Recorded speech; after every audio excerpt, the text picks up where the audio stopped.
যেটা হয়েছে যে বঙ্গোপসাগরে ওখানে একটা সোর্স আছে যেখানে 1906 দুইটা পরপর 5.5 হয়েছিল। হ্যাঁ, আমার কাছে ডেটা আছে ওই সময়কারই।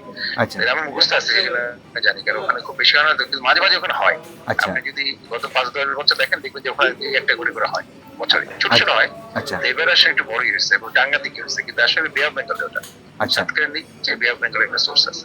তাহলে এটা কি স্যার কোনো ঝুঁকি আছে সাতক্ষীরা থেকে এমনি কি কোনো? ঝুঁকি তো আছেই। এখন যেটা হচ্ছে, মানে আমার ছাত্রদের দিয়ে আমি ডেটা কালেক্ট করলাম তো সকাল থেকে, জি তো স্যার। আমাকে ছুটি পাঠাচ্ছে অনেক, দেখলাম যে ওই ছোটখাটো ওখানে তো খুব বড় বিল্ডিং নাই, একতলা দুইতলা বিল্ডিং। হ্যাঁ, তো ওই আচ্ছা। একতলা দুইতলা বিল্ডিং মধ্যে ক্র্যাক করছে আমি দেখলাম। ও হ্যাঁ, আচ্ছা কিন্তু বড় বিল্ডিং থাকলে কি হতো জানি না আমি। আর বড় আর কি করলে ওখানে বড় হয়নি, এখন বর্তমান সবসময় 5-5.5 এই মাত্রাটি হচ্ছে।